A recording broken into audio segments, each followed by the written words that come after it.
Então, boa noite, pessoal.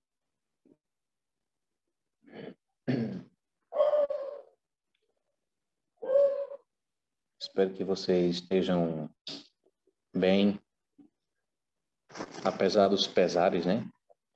Tem acontecido muitas coisas tristes no Brasil, no mundo.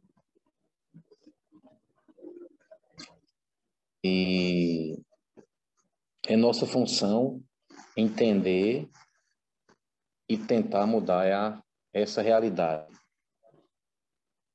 Tem coisas que a gente pode fazer e tem coisas que a gente deve deixar as pessoas que mais entendem realizar os procedimentos, né?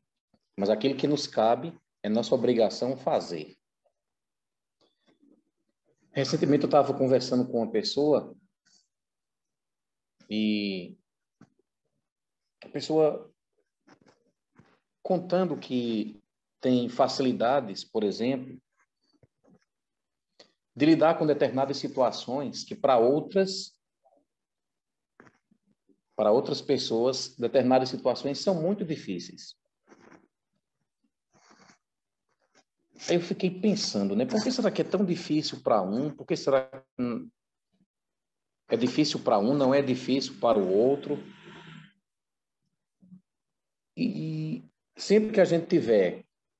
Boa noite. E sempre que a gente tiver numa situação que nos parecer difícil, significa dizer que nós temos que melhorar certos aspectos internos nossos, não é?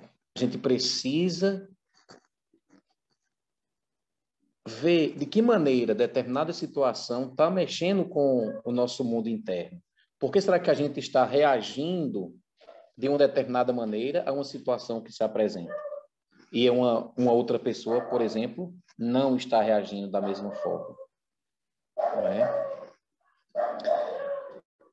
Então, a semana passada, a gente estudou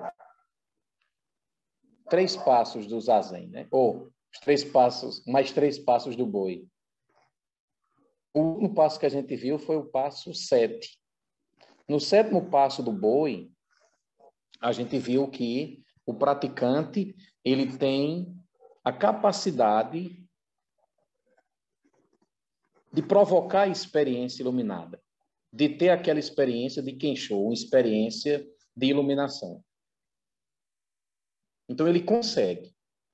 Resumindo, o 7º passo que a gente viu foi justamente essa principal parte. Hoje nós vamos ver o 8º, 9º e o 10º passos. O 8º passo significa dizer que tudo foi transcendido. Tudo foi transcendido. Não existe mais boi, não existe mais casa. A gente diz que no 8º passo, o praticante morreu a grande morte.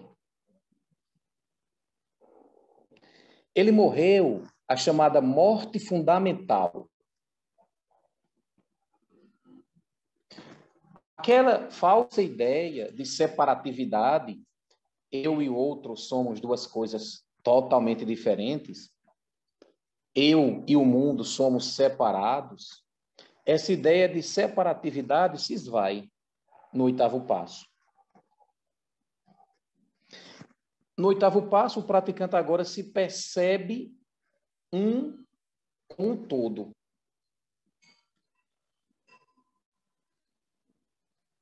Enfim, no 8º passo, ele acessou a iluminação. Agora, o praticante está em sintonia com o caminho. Agora, o praticante está em sintonia com o passado. No 8º passo, o praticante se iluminou e está em sintonia com o antigo caminho. Em outras palavras, no 8º passo, o praticante, além de ter se iluminado, ele está em sintonia com os Budas, ele está em sintonia com o Dharma e está em sintonia com a Sangha. Na verdade, agora o praticante é o grande caminho. O grande caminho se manifesta nele. Eu vejo tanto isso na minha professora. Há algumas oportunidades que eu tive de fazer o treinamento em São Paulo. Eu ficava olhando assim para ela. Aí, Sozinho viu, não foi Sozinho?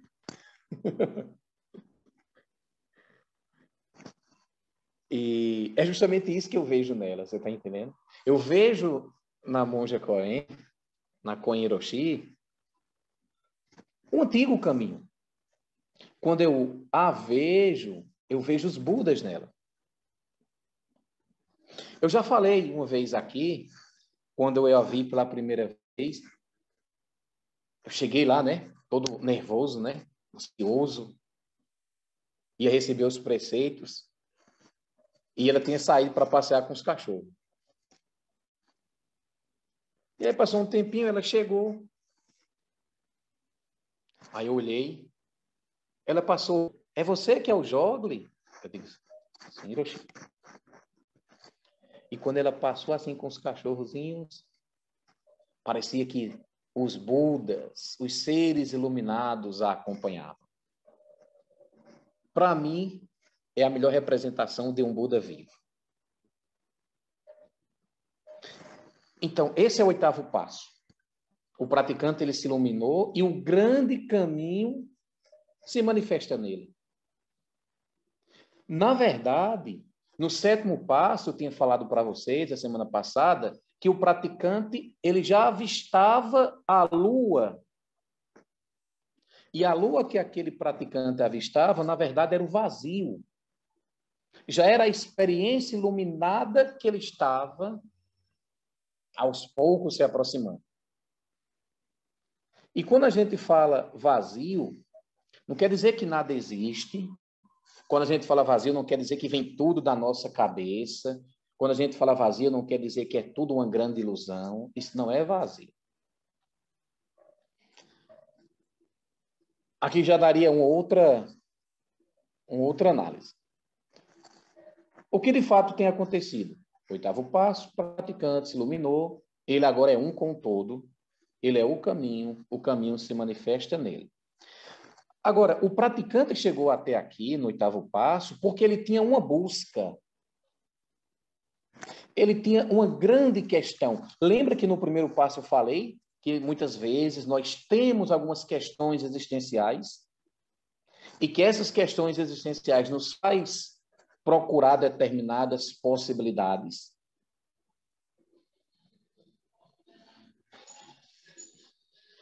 Só que o que foi que ele fez? O que foi que o praticante fez? Ele pegou aquela questão existencial e levou até o fim.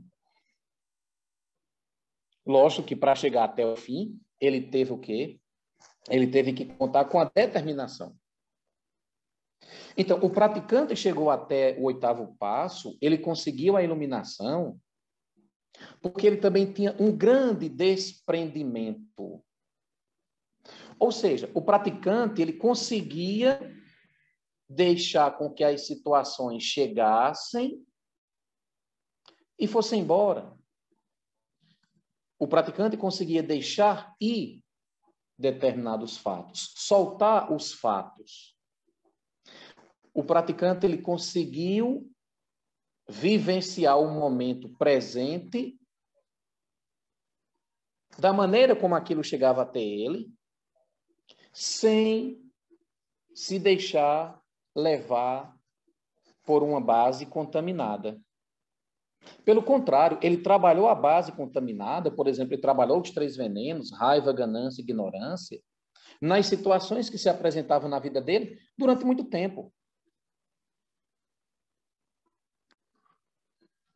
Tem um verso que é conhecido muito no Zen, que diz o seguinte: antes que eu penetrasse o Zen, as montanhas nada mais eram senão montanhas. E os rios, nada mais eram, a não ser rios. Quando eu aderi ao Zen, as montanhas não eram mais montanhas, nem os rios eram mais rios. Mas quando eu compreendi o Zen, as montanhas eram só montanhas. E os rios eram só os rios.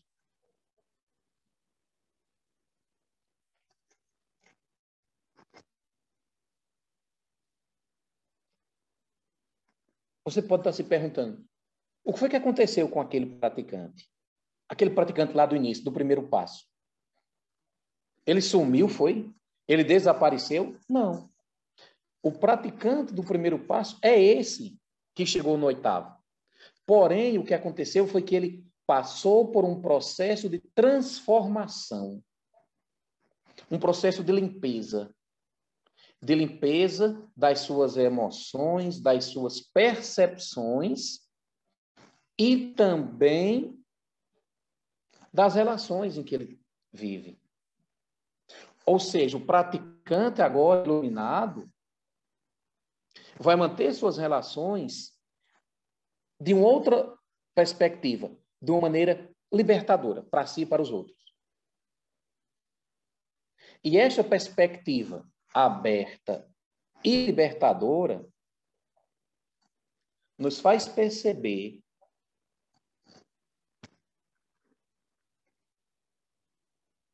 que não há muito sentido nas coisas que nos arrastam. Não há muito sentido nas coisas que nos tiram do eixo. Essas coisas que nos arrastam, elas são muito pequenas diante da iluminação. O nosso estado interior é tão bom que não tem mais volta. Ou seja, nada nos arrasta. Nada tem o poder de nos tirar do eixo.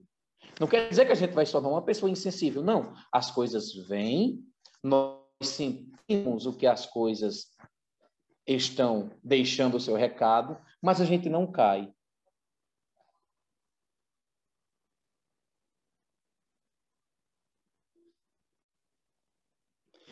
Então, duas situações surgem, duas opções surgem. Você se iluminou, duas opções. Você não vai mais renascer no Sansara, ou você renasce no Sansara como um Bodhisattva, como um ser de luz que vai ajudar todos os seres a se libertar do caminho do sofrimento, a se libertar do próprio Sansara.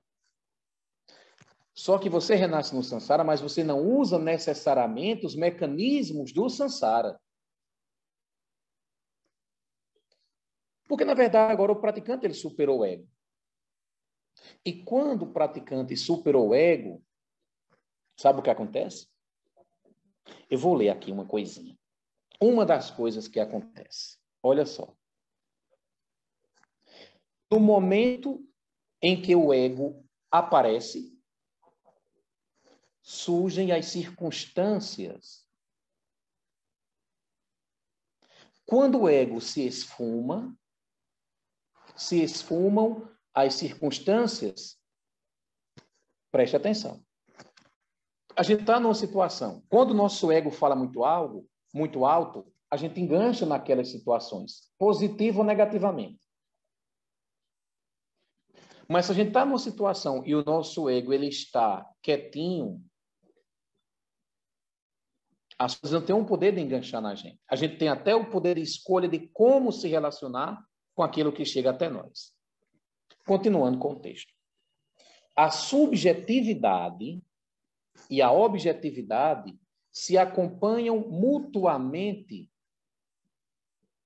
Vamos contar uma história de uma deidade que desejava ver Tozan Oxô, mas não conseguia vê-lo. Então, a deidade colheu uma porção de cevada e arroz na cozinha, e espalhou no pátio. Tauzan, ao ver os grãos, pensou: quem poderia ser tão negligente? Naquele momento, a deidade pôde ver Tauzan, pois as deidades só veem os egos. Na mente de Tauzan, manifestou-se uma pressão interna, como uma nuvenzinha no céu de verão. Veio e dissipou-se deslumbrantemente na brilhante serenidade do meio-dia, quando tudo voltou a acalmar-se novamente.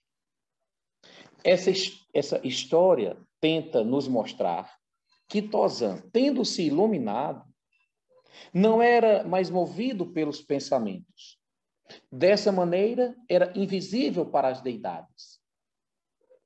Então, a deidade resolve espalhar cevada no chão e desperta aquele pensamento na mente de Tauzan. Que monge seria tão descuidado? Quem foi tão negligente? E com essa leve indignação, ele tornou-se visível. Tornou-se visível é uma metáfora para ter um eu. E logo a seguir, ele desapareceu de novo para as deidades.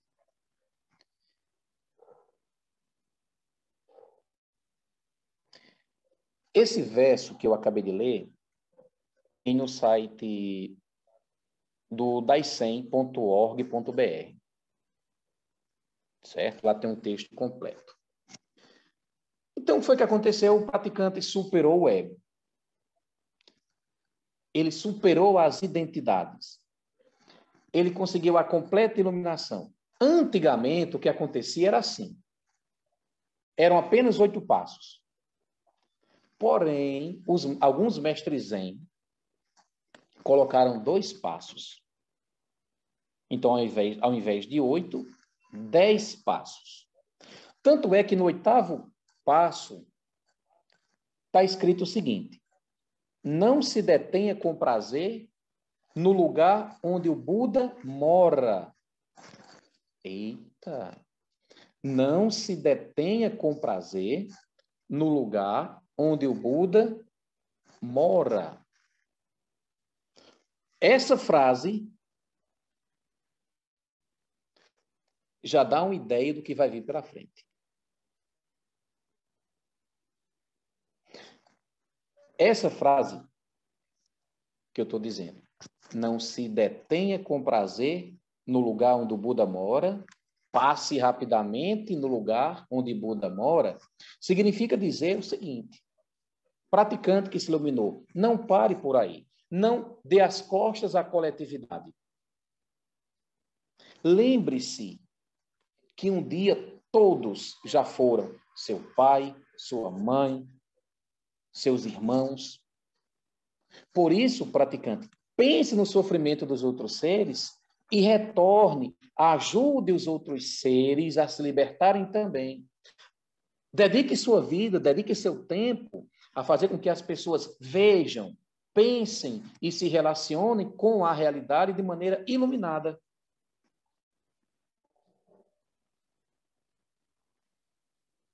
Aí você vai ter o 9º passo.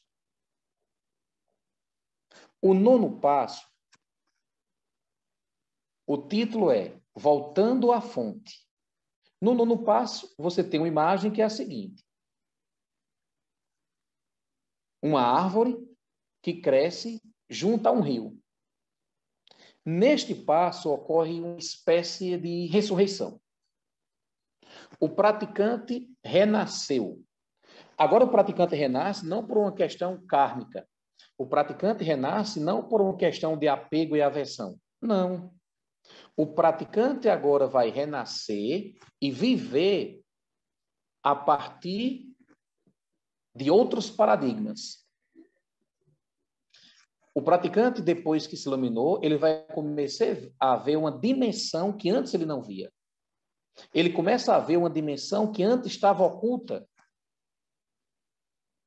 O que foi que aconteceu no 8º passo? É que ele conseguiu limpar o seu contínuo mental. O seu estado mental foi purificado. Detalhe, a gente não precisa morrer para fazer isso. A melhor mudança que a gente pode fazer é fazer uma mudança de forma consciente. Lógico que quando a gente morre, a gente renasce, as mudanças vão acontecer. Só que tem um problema. Pode ser que elas fiquem muito imperceptíveis. Então, a melhor mudança que você pode fazer é, na verdade, conscientemente. Nos comentários do 9º verso diz o seguinte: sentado em sua cabana, não almeja as coisas que estão fora. Os riachos serpenteiam por si mesmos. As flores vermelhas desabrocham naturalmente vermelhas. O 10º passo. O título do 10º passo é Entrando no Mercado. Esse 10º passo reflete muito o Zen. Aquela história que a gente já conversou. A prática é no dia a dia. A prática é no trabalho, nas relações com os amigos, com os familiares. A prática espiritual ela só faz sentido se fizer parte da nossa vida. No budismo, de forma geral, as práticas elas não são feitas para você fugir da realidade, não. Pelo contrário, as práticas elas são feitas para a gente ver, viver e se relacionar com a realidade de maneira iluminada.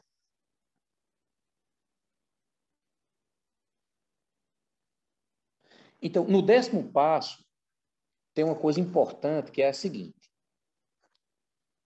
Se iluminou. O praticante se iluminou. Voltou. Renasceu. E agora, o que é que ele faz com a iluminação? Na imagem do 10º passo, que daqui a pouco eu vou colocar no grupo, você tem um ancião e um jovem se olhando. O ancião no fim da jornada e o jovem no início da jornada.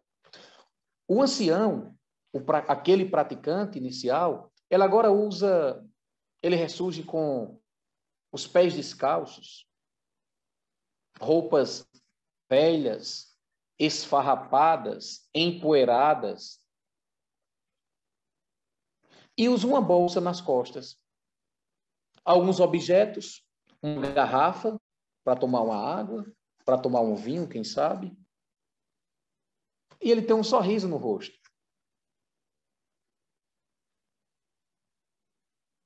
O ancião é, na verdade, aquele praticante que tinha profundas questões existenciais.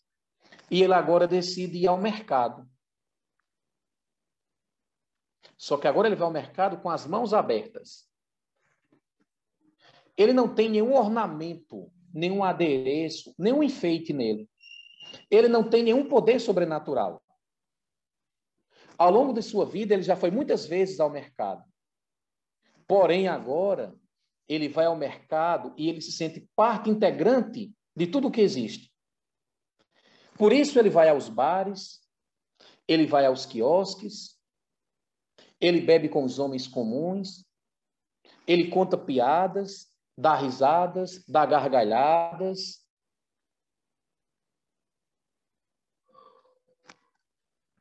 Eu me lembrei de uma história zen, eu não sei se vocês conhecem, diz que, só para você entender um pouco desse 10º passo, diz que certa vez chegou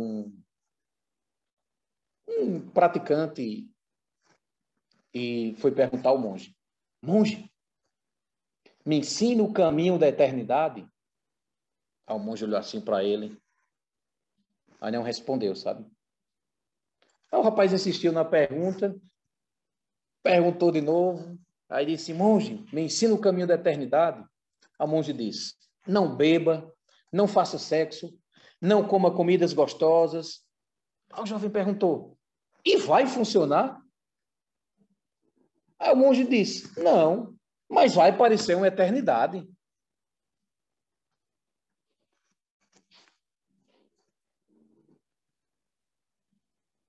Agora eu me lembrei de uma outra história, porém essa história já é mais séria. Prometo que é uma história mais séria. Diz que estava uma família no parque, né? Parque de diversões, a galera estava brincando. E aí, um pai viu um monge e foi lá para o monge e disse, monge, abençoe aqui minha família. Ah, o monge, morre o avô, morre o pai e morre o filho. Aí o pai disse, não, monge, eu pedi uma bênção. Aí o monge foi e disse, e você quer o contrário? Morre filho, morre pai, fica o avô, e só depois morre o avô?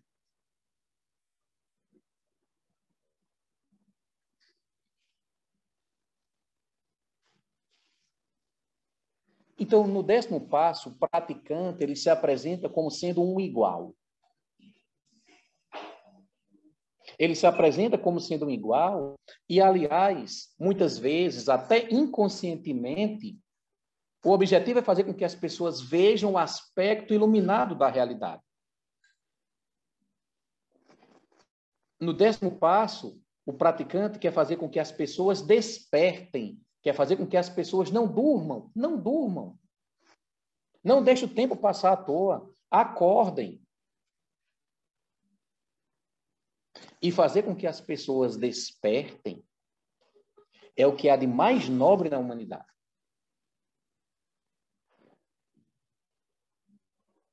Fazer com que as pessoas enxerguem a realidade como ela é e conseguir acessar a iluminação é o que há de mais nobre na humanidade. Para encerrar, o comentário do 10º passo. Com o peito descoberto e descalço, ele entra na praça do mercado, enlameado e empoeirado, sorri mostrando os dentes, sem recorrer a poderes místicos, faz árvores secas florescerem de repente.